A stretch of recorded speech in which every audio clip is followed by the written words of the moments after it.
How to survive living with your parents.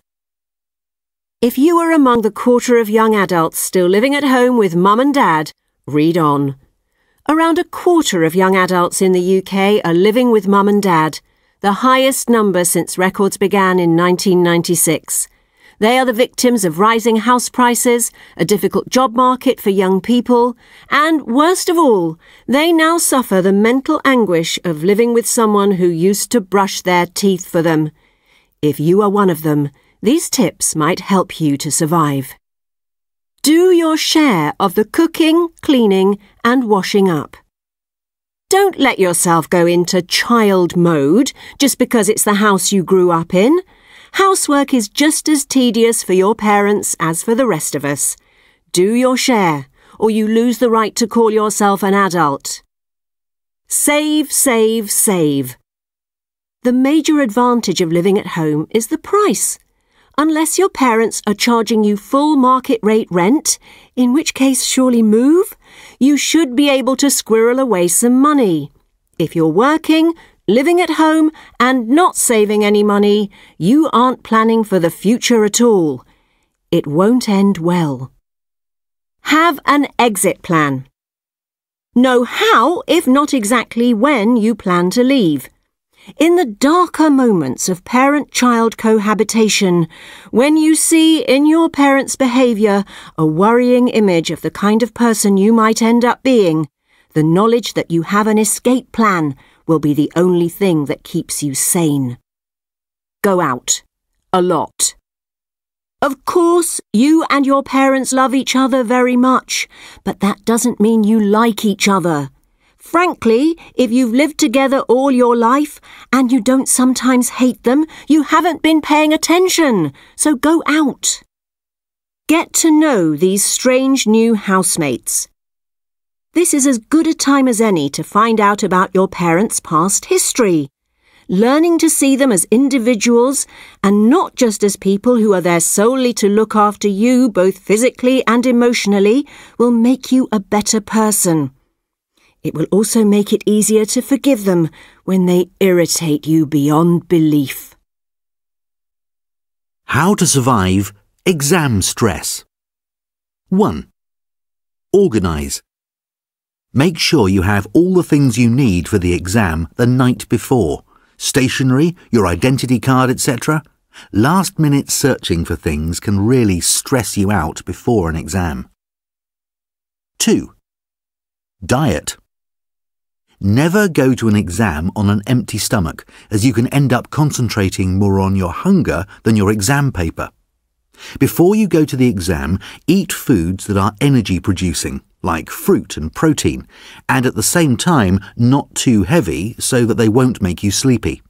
If possible, take a water bottle to the exam hall to rehydrate. 3. Relax. 1 hour before the exam, relax. Don't feed yet more information to your already overfilled brain. Whatever you have learned, be confident of it and try to picture a calm stream or take some deep breaths. You have done your preparation and now you should prepare yourself to give your best. 4. Plan.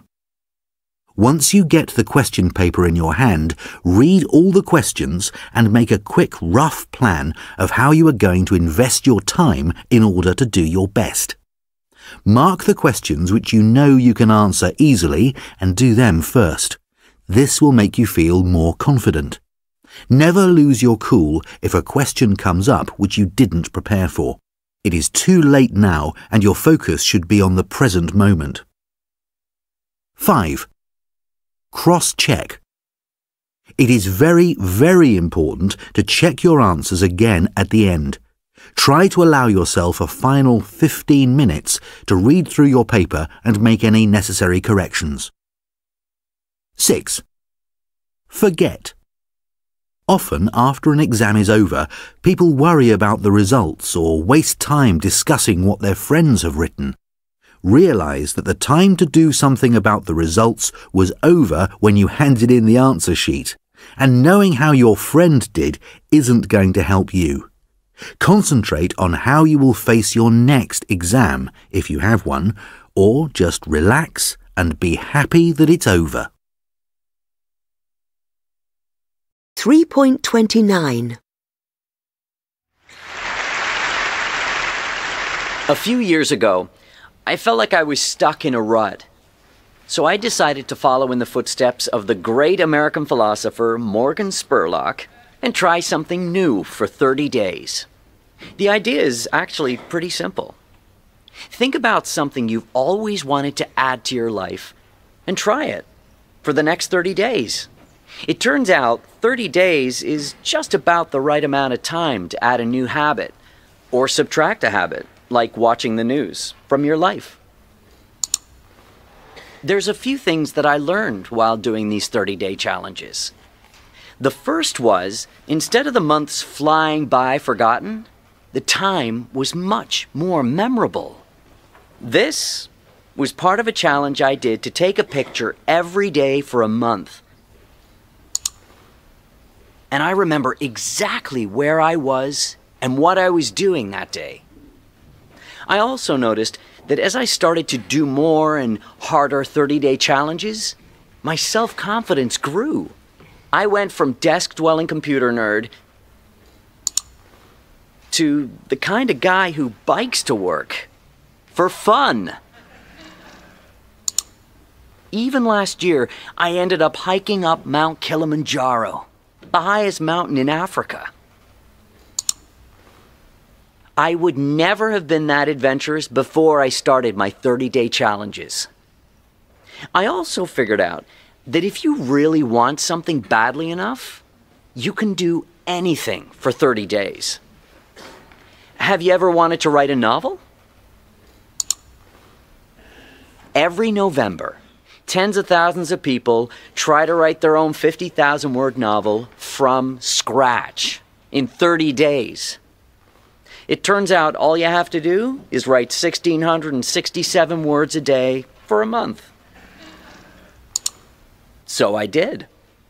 By the way, the secret is not to go to sleep until you've written your words for the day. You might be sleep deprived, but you'll finish your novel. Now, is my book the next great American novel? No, I wrote it in a month. It's awful. But for the rest of my life, if I meet John Hodgman at a TED party, I don't have to say I'm a computer scientist. No. If I want to, I can say I'm a novelist. So here's one last thing I'd like to mention. I learned that when I made small, sustainable changes, things I could keep doing, they were more likely to stick. There's nothing wrong with big, crazy challenges. In fact, they're a ton of fun, but they're less likely to stick. When I gave up sugar for 30 days, day 31 looked like this. So here's my question to you. What are you waiting for? I guarantee you the next 30 days are going to pass, whether you like it or not. So why not think about something you've always wanted to try and give it a shot for the next 30 days? Thanks.